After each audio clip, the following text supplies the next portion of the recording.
नमस्कार। पत्रकारिता को लोकतंत्र का चौथा स्तंभ कहा जाता है। हिंदी पत्रकारिता अपना 200 साल पूरा कर लिया है।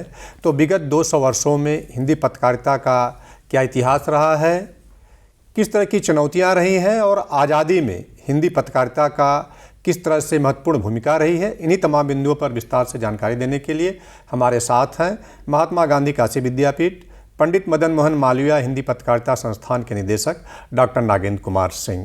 डॉक्टर साहब, कार्यक्रम में आपका बहुत बहुत स्वागत है। सर नमस्कार, धन्यवाद। आप हिंदी पत्रकारिता अपना 200 साल पूरा कर लिया है जी।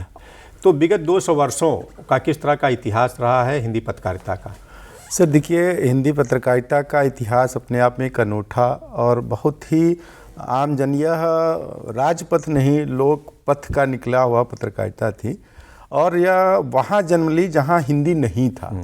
यह कलकत्ता में जाकर के पंडित गोकुलकृष्ण ने 1826 में, जब 30 मई 1824 को हिंदी की एक समाचार पत्र निकालते हैं, तो उस समय तमाम विरोधों के बावजूद उसने ऐसी जनमानस में केंद्रित हुई कि वह अंग्रेज़ों के खिलाफ जो हमारे पास जन आंदोलन खड़ा करने के लिए सशक्त माध्यम बनी। मतलब कहा जाए कि राष्ट्रीय आंदोलन में, हाँ, इसकी अपनी एक अहम भूमिका बनी।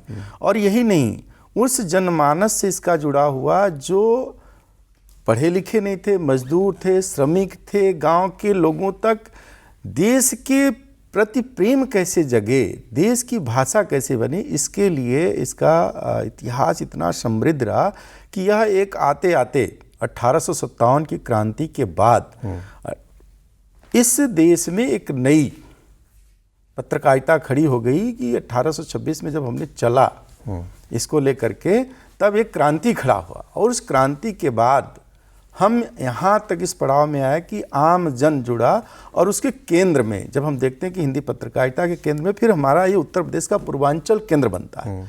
चाहे वह गोरक्षनाथ का जन्मस्थली गोरखपुर हो, काशी अपना वाराणसी हो, यहाँ से जब हिंदी पत्रकारिता खड़ी होती है तो उसमें भाषाई दृष्टि से भी इसने एक नया आयाम खड़ा करने का प्रयास किया, जिसमें हरिश्चंद्र जी, भारतेंदु हरिश्चंद्र जी, महावीर प्रसाद जी, ऐसे तमाम लोगों ने इस हिंदी पत्रकारिता के माध्यम से जुड़े, जिसमें पंडित मदन मोहन मालवीय जी की भी बहुत बड़ा योगदान था।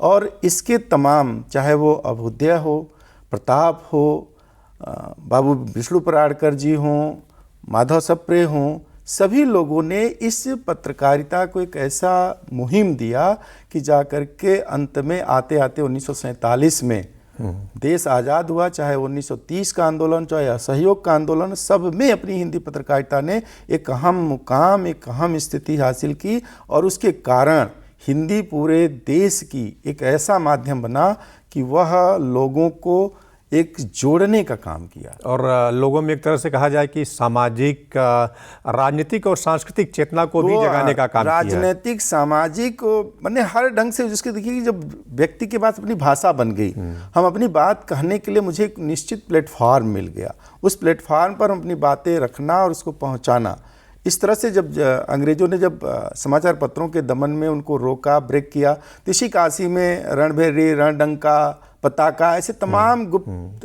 पत्र निकले, जिसके माध्यम से अपनी अभिव्यक्ति बनाया और उस अभिव्यक्ति के माध्यम से लोगों ने अपनी बात को कहा और देश में एक नया आंदोलन खड़ा हुआ। लोगों की बाणी बन गई हिंदी पत्रकारिता और उससे एक राजनीतिक, सामाजिक, सांस्कृतिक, धार्मिक, जो भी कहिए, सब में उसकी अपनी एक ऐसी छाप छोड़ी कि लोगों में एक स्वयं जनमानस के चेतना का एक सबसे बड़ा यदि कोई चीज़ बना तो वह हिंदी पत्रकारिता बनी। डॉक्टर साहब, आज़ादी के समय और आज़ादी के बाद किस तरह की चुनौतियां रही हिंदी पत्रकारिता को लेकर के, क्योंकि जर्नी बड़ा लंबा था। सर, जब तक हमारी उस समय तो आज़ादी के पूर्व हमें तो एक अभिव्यक्ति के लिए ही संघर्ष करना पड़ रहा था।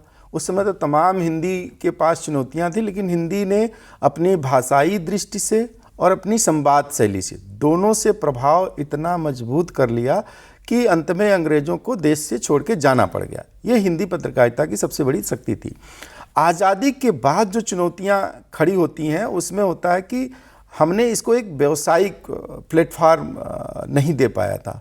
जब ये इंटरनेट का युग आता है तो उस समय इसको भाषाई चुनौतियाँ हुई, व्यवसायिक चुनौतियाँ हुई, भाषा की गिरावट के माध्यम से हुई और क्षेत्रवाद का प्रभाव पड़ा जिसके कारण, लेकिन फिर भी इन दौर में जैसे हमने देखा कि जब 1965 के आसपास जब दक्षिण के प्रांतों में हिंदी का विरोध जब स्टार्ट होता है, त्रिभाषी फार्मूला जब आता है, तो वहाँ का सबसे प्रतिष्ठित द हिंदू ऐसा समाचार पत्र था जिसने सबसे पहले अपना हिंदी का वेबसाइट लॉन्च करता है वो, और हिंदी के माध्यम से हिंदी को सशक्त बनाने का काम करता है, क्योंकि हिंदी एक ऐसी भाषा थी जो उत्तर और दक्षिण, चाहे पूर्व और सबको जोड़ने का काम किया था। तो उसने पहली जिसने इस माध्यम को बनाया, तो हिंदू एक अंग्रेजी समाचार पत्र होते भी हिंदी की प्रासंगिकता को समझा और उसको बनाया। तो हिंदी चुनौतियों के साथ जितनी मिली उतनी ही निखरती चली गई। हमारे अंदर एक ऐसा स्वाभिमान जग चुका था कि हम अपनी संपत्ति बेच के, जैसे पंडित युगल किशोर शुक्ल जी ने तो अपनी पूरी संपत्ति बेच के निकाले थे और लगभग 79 अंक ही निकाल पाए थे, इसके बाद वो बंद होना पड़ा था। तो ऐसे था कि उस समय तो ये थी कि हम फिर उसको शायद राजा राम मोहन राय ने आगे बढ़ाया। हमने उसको चुनौती नहीं मानते थे, हमारा था कि उसमें देश आज़ाद होगा और हम अपने स्तर से फले फूलेंगे। आज बिना हिंदी के कोई भी व्यावसायिक कल्पना नहीं की जा सकती है, चाहे वो जो भी चैनल हम देख लें, उनके डिजिटल प्लेटफॉर्म आज खड़े हैं और वो भी हिंदी पर। जैसे चाहे वो नई दुनिया का रहा हो, चाहे दैनिक भास्कर का रहा हो, सभी लोगों ने सबसे पहले ब्लॉगर देने वाला भाई आलोक कुमार जी थे, उन्होंने नई दुनिया से पहला ब्लॉगर खड़ा किया इस देश के लिए, तो वो भी हिंदी में।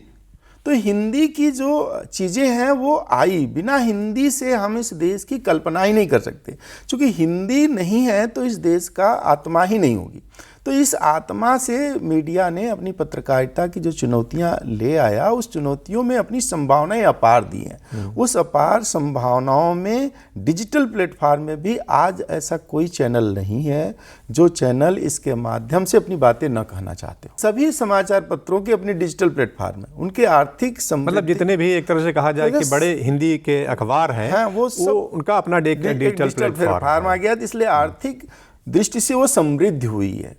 हिंदी का जैसे अब हमें मार्केटिंग के दौर पर देखते हैं तो विज्ञापन देखना है, तो चूंकि हिंदी के बहुत बहुसंख्यक हमारे पास हैं जिनमें वो, चूंकि हमने बताया कि हिंदी पत्रकारिता जोड़ती है जनमानस से, वो लोकपथ से खड़ी हुई है, वो जनपद से बने वहाँ तैयार हुआ है जहाँ लोगों की आम भागीदारी सुनिश्चित हुई है। तो उस आम भागीदारी के लिए तो विज्ञापन का माध्यम, विज्ञापन कई हमारे स्रोत का माध्यम बन गया। उस स्रोत के कारण हमने तमाम चीज़ें अर्थ से भी अब धीरे धीरे हिंदी पत्रकारिता मजबूत हुई। इतने थपेड़ों के बाद यदि इस 200 वर्षों में अपनी अस्तित्व बनाए हुए है तो उसकी एक अपनी जगह, जैसे मदन मोहन मालवीय जी ने कहा था ना कि यदि इस देश में चलना है तो हिंदी, हिंदू और हिंदुस्तान तीनों को लेके चलेंगे, तभी हम इस देश को सशक्त बना सकते हैं, तभी हमारी जो है संस्कृति भी एक तरह से गौरवशाली रहेगी। डॉक्टर साहब, वर्तमान में किस तरह की चुनौतियां हैं, इसलिए कि डिजिटल युग है, फेक न्यूज़ का ज़माना है, तो निष्पक्षता बनी रहे, तो इसको लेकर के किस तरह की चुनौतियां हिंदी पत्रकारिता मतलब मैं समझता हूँ हिंदी पत्रकारिता के लिए सबसे बड़ा जो मुझे समझ गया डिजिटल प्लेटफॉर्म में एक भाषाई त्रुटि बढ़ी है, क्योंकि हम हिंदी को बेदरंग कर दे रहे हैं, हिंदी के माध्यम से बोलना, उसको सही ढंग से प्रस्तुति नहीं दे पा रहे हैं, तो एक भाषाई चुनौती हमारे सामने खड़ी होती है। दूसरा हमारे सामने चुनौती होती है जैसे पॉडकास्ट की स्थिति जिसमें खड़ी है, तो उस पर हमने अपने हिंदी को मजबूती से नहीं दे पाते हैं। इसके बाद यूट्यूब चैनलों का जो स्वरूप आया है, सभी लोग यूट्यूब चैनल जा रहे हैं, लेकिन हमें भाषा का महत्व नहीं समझ रहे हैं, जिससे जो हमारी आने वाली पीढ़ी है उसमें हिंदी के जो मूल भाव हैं वो भटक रहे हैं, विकृतवाद खड़ा हो रहा है। तो इससे हम समझते हैं कि आने वाला समय ये चुनौती है, लेकिन फिर भी मैं समझता हूँ कि इन्हीं चैनलों पर, चाहे वो यूट्यूब हो, पॉडकास्ट हो, जितने भी माध्यम हमारे बीच बन रहे हैं, उन माध्यमों में हिंदी अपनी एक सशक्त भूमिका बनाई है। और बनाने वाले जिन चुनौतियों की हमने बताया ना कि जब जहाँ चुनौती नहीं होगी तो वहाँ संभावनाएं नहीं तलाशी जा सकती। नहीं, तो सही कहा। तो संभावनाएं जब हैं तो चुनौतियाँ भी रहेंगी, दोनों साथ रहेंगी। डॉक्टर साहब, देश की आज़ादी में जी हिंदी पत्रकारिता का किस तरह का योगदान रहा है? सर, हम समझते हैं कि देश के आज़ादी का जो सबसे बड़ा हथियार था वो हिंदी पत्रकारिता, चाहे वो प्रताप के माध्यम हो, अभ्युदय के माध्यम से हो, संवाद कौमुदी के माध्यम से हो।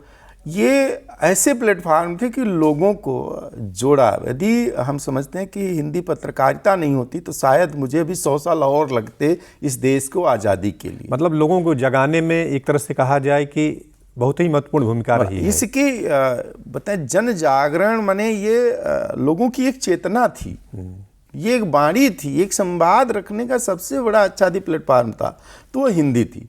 जो सभी, जिसे हम कहते हैं कि यंग इंडिया नौजवान, अंग्रेजी में होते हुए गांधी ने हिंदी के महत्व को प्रकाशित किया था। हिंदी सबके लिए सहज साधन बनी। जब देश पर जब भी आपातकाल, जैसे अभी कोविड आया था, तो उस समय चैनलों की भूमिका महत्वपूर्ण हुई थी।